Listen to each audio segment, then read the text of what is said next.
Punjab university में 6 सितंबर को election है। इसको लेकर आज नॉमिनेशन फिल हुए हैं। आज फाइनल हो जाएगा कौन कौन से उम्मीदवार हैं, कौन कौन से छात्र संघ की ओर से। एनएसयूआई इस बारी मेन कंटेंडर मानी जा रही है। ऐसा कहा जा रहा है कि एनएसयूआई बैक कर सकती है और सीवाईएसएस को चुनौती भी एनएसयूआई ही देगी। उनके स्टेट प्रेसिडेंट हमारे साथ हैं, उनसे खास बातचीत करते हैं। सचिन गालव, सचिन किस तरह से देखते हैं इस बारी एनएसयूआई को और किस तरह से चल रहा है यूनिवर्सिटी में? देखिए, यूनिवर्सिटी का सबसे बड़ा दल जो है एनएसयूआई है। मैं सारे दर्शकों को बताना चाहूँगा, पिछले 10 में से 3 प्रेसिडेंट के चुनाव एनएसयूआई ने जीते हैं। तो एनएसयूआई के लिए ये लड़ाई साख की लड़ाई रही है। और यूनिवर्सिटी में अगर मैक्सिमम काम अगर देखे जाए तो एनएसयूआई के टेन्योर में हुए हैं। और जिन 3 चुनाव के अलावा भी अगर हम चुनाव लड़े हैं उनमें भी हम कोई 2-3 सीट्स हमेशा जीतते आए हैं। तो अब की बार चुनाव बड़ा डिफरेंट है। उसमें इश्यूज़ है जो स्टूडेंट्स के छात्र संघ चुनाव। देखिए, देश में 750 यूनिवर्सिटीज़ हैं। 750 यूनिवर्सिटीज़ में छात्र संघ चुनाव 5 से 6 मेन यूनिवर्सिटीज़ में होते हैं। और उनमें से एक यूनिवर्सिटी पंजाब विश्वविद्यालय है। देश की जानी मानी यूनिवर्सिटी है। डॉक्टर मनमोहन सिंह यहाँ से पढ़े हुए, हमारे देश के प्रधानमंत्री यहाँ से पढ़े हुए हैं। बहुत बड़ी बात है। हम इस यूनिवर्सिटी की साख को समझते हैं और इसको आगे लेकर जाना चाहते हैं। और चुनाव के अंदर हमने ऐसा कैंडिडेट उतारा है। जतिन सिंह विर्क सबसे सीनियर कैंडिडेट है सारे कैंपस के अंदर। बाकी पार्टियों के मुकाबले समझदार है, सूझवान है, जो कैंपस के मुद्दों को जानता है, स्टूडेंट्स के मुद्दों को जानता है और उनकी डट के लड़ाई लड़ेगा। सचिन, कैंडिडेट तो आपने खड़ा कर दिया, लेकिन कैंडिडेट जिस तरह से आपने खड़ा किया वो आपको कैंडिडेट एबीवीपी से लेना पड़ा, क्योंकि जतिन तो पिछले 8 सालों से एबीवीपी में एक्टिव थे। उनका भी कहना था कि हमको वहाँ से टिकट नहीं मिली तो एनएसयूआई में आगे। इसको लेकर ग्रुपिज्म बहुत बड़ा है एनएसयूआई में। देखिए, ये एक प्रश्न है, प्रश्न चिन्ह है। हम खुद एक्सेप्ट करते हैं कि वो एबीवीपी में उसने काम किया था और 1 साल से इनएक्टिव था। बात एबीवीपी की नहीं है और बात किसी एनएसयूआई संगठन, किसी और संगठन की नहीं है। छात्र राजनीति होती है छात्रों के मुद्दों को सोल्व करना, उनकी समस्याओं का समाधान करना। और छात्र राजनीति इसलिए बनी है कि आम घर के स्टूडेंट्स आ गए हैं। जतिन एक आम परिवार से ताल्लुकात रखता है। सबसे पहली बात तो 6 साल उसने स्टूडेंट्स के हकों की लड़ाई लड़ी है।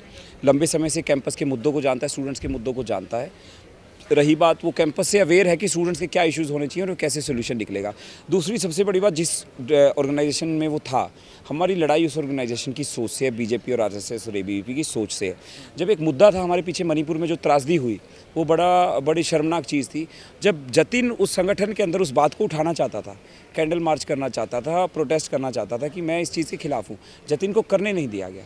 तो कहीं ना कहीं जतिन ने वो पार्टी छोड़ दी कि जहाँ फ्रीडम ऑफ स्पीच नहीं है।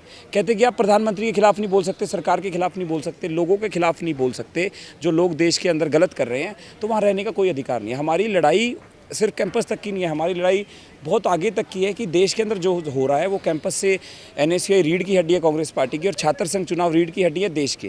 क्योंकि जो आज का माइंड है, ये कल का फ्यूचर है, भविष्य है देश का। ये जो लोग हैं, अगर ये भविष्य ये समझेंगे कि हमारे लिए क्या सही है क्या गलत है और यहाँ से एक अच्छे रिप्रेजेंटेटिव को आगे लेकर जाएंगे, तो निश्चित तौर पर देश भी सुधरेगा, समाज भी सुधरेगा और ये कैंपस भी सुधरेगा। तो हमारी इस सोच के साथ हमने जतिन को प्रेजेंट किया। और मैं ओपन डिबेट क्लेम करता हूँ कि कभी भी बहस कीजिए जतिन के साथ, मेरे साथ, हम हर मुद्दे पर चर्चा करेंगे कैंपस के कि क्या जतिन की ताकत है, क्यों एनएसयूआई जीतेगी और क्यों एनएसयूआई को वोट मैं उसी पे आ रहा था कि आपको ऐसा क्या लगा कि जतिन को ही एनएसयूआई की तरफ से प्रेसिडेंट कैंडिडेट खड़ा करना चाहिए। और सेकंड क्वेश्चन मेरा इसके साथ ही है कि जिनको टिकट नहीं दिया गया, जो एनएसयूआई से काफ़ी टाइम से जुड़े हुए थे, वो काफ़ी धोखा अपने साथ फील कर रहे हैं, उनको क्या कहेंगे? देखिए, जतिन को टिकट इसलिए दिया गया, सबसे समझदार और पुराना कह सकते हैं जो कैंपस के मुद्दों के बारे में अवगत है। जतिन वो कैंडिडेट है जिसे हर मुद्दे का पता है कैंपस के कि क्या सही है क्या गलत है। जतिन कोई नया कैंडिडेट नहीं है। अभी सारे कैंपस को पता है कि हर पार्टी के प्रेसिडेंट से लेकर नीचे तक के कैंडिडेट में जतिन सबसे समझदार सूझवान है। हमारा सबसे बड़ा कारण ये रहा है। ये एक पीएचडी स्कॉलर है, बैचलर्स डिग्री यहाँ से करी है, मास्टर डिग्री यहाँ से करी है और ये पीएचडी में है। तो पीएचडी का स्टूडेंट 5 साल यहाँ स्कॉलर बन के भी रहेगा। ये कोई वो स्टूडेंट नहीं है, कोई बीएससी एमएससी का जो इलेक्शन लड़कर निकल जाएगा यहाँ से। ये लंबी लड़ाई लड़ेगा, लंबे स्टूडेंट्स के मुद्दे आने वाले समय में भी उठाएगा। और दूसरा, आपको रीज़न मैंने समझाया कि हमारी लड़ाई विचारधारा बाहर की शक्तियों से भी लड़ने की, सिर्फ कैंपस में नहीं। तो हमने इस कारण हमने जतिन को समझा कि जतिन बेहतर कैंडिडेट होगा एज़ कम्पेयर टू अदर किसी पार्टी के कैंडिडेट्स। अच्छा, जो इसके कारण जो ग्रुपिज्म हुआ है एनएसयूआई में, जो ऐसा फील किया जा रहा है कि ग्रुपिज्म काफ़ी हो गया, अब वो ग्रुपिज्म नहीं दिखने को मिलेगा, इससे आपको नुकसान नहीं होगा। अदर पार्टीज़ भी ये कह रही हैं कि अगर कैंडिडेट एनएसयूआई का ही होता तो हमें चैलेंज था, लेकिन अब इन्होंने एबीवीपी के कैंडिडेट को दे दिया, हमें कोई चैलेंज नहीं। देखिए, वो कमज़ोर महसूस कर रहे हैं। कोई एबीवीपी का कैंडिडेट नहीं, एनएसयूआई का कैंडिडेट। अगर हम नेशनल पार्टी इतना बड़ा डिसीजन ले सकती है, ग्रुपिज्म है, ग्रुपिज्म को ख़त्म कर दिया गया है। एक कैंडिडेट अनाउंस किया गया, संगठन का एनएसयूआई का कैंडिडेट है, ये किसी ग्रुप का नहीं है। कोई बोले सचिन गालो का कैंडिडेट है, कोई बोले किसी और का कैंडिडेट है, नहीं, ना ये सचिन गालो का कैंडिडेट है ना किसी और का कैंडिडेट है, ये एनएसयूआई का कैंडिडेट है, ये संगठन का कैंडिडेट है। ये ये छात्रों का कैंडिडेट है, ये छात्रों के बीच की समस्या समाधान करने वाला कैंडिडेट है। ग्रुपिज़म हर जगह होती है, हर शहर में, हर क्षेत्र में, हर राजनीतिक दल में है। उसको दूर करके, उसको भुलाकर हमें स्टूडेंट वेलफेयर के लिए काम करना, स्टूडेंट के मुद्दों के लिए काम करना है।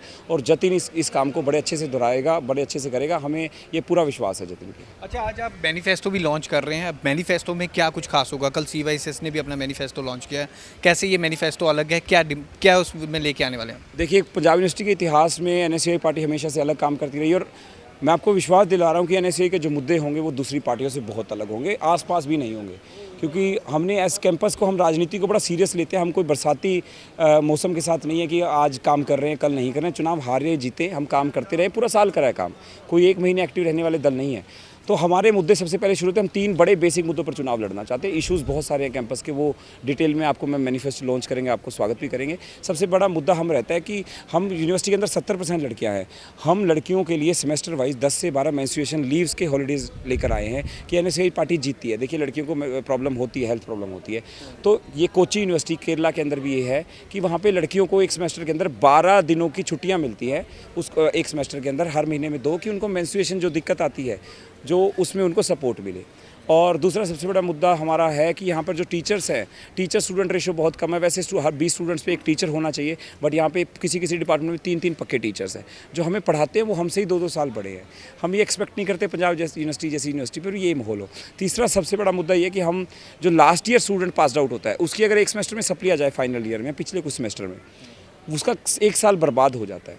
हम चाहते हैं कि स्पेशल चांस कंसीडर किया जाए। लास्ट सेमेस्टर के एग्ज़ाम के रिजल्ट के बाद 1 महीने के भीतर एक स्पेशल चांस निकाला जाए, जिससे जो भी स्टूडेंट की सप्ली है वो एग्ज़ाम देकर अपना साल बचा सके। इन मुद्दों पर हम लड़ाई लड़ रहे हैं, और कैंपस में बहुत सारे मुद्दे हैं, प्लेसमेंट्स हो या सिक्योरिटी हो लड़कियों की, वो सारे मुद्दे हम मैनिफेस्टो में रखेंगे। बट ये 3 प्राइम कंसर्न है कि हम इन पर काम करना चाहते हैं। अगर NSCI अपना मेन चैलेंज मानती है, किसी की कंपटीशन मानती है, तो वो कौन सी पार्टी है, किससे मानते हो? देखिए, चैलेंज नहीं है NSCI, मैं समझता हूँ हमारा कोई प्रतिद्वंदी नहीं है। हमारी लड़ाई खुद की सोच से है, खुद के लिए। क्योंकि मैंने आपको साफ स्पष्ट बताया, 750 यूनिवर्सिटी देश के अंदर है, 5 जगह चुनाव होते हैं।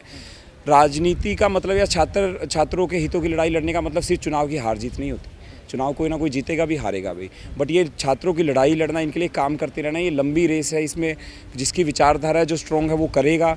बट ये अगर इसको सोचे कि हार गए तो छात्र राजनीति खत्म है और जीत गए तो चमक गई, ऐसा बिल्कुल नहीं है। हमारी लड़ाई हम खुद से है। जो छात्र यहाँ पर अपनी बात नहीं रख सकते, जो महसूस करते हैं कि उनकी कोई लड़ाई नहीं लड़ेगा, NSCI उन छात्रों के लिए खड़ी है, उनकी लड़ाई लड़ेगी। और हर स्टूडेंट के साथ है, छोटे से छोटे मुद्दे पर, बड़े से बड़े मुद्दे पर भी। Thank you.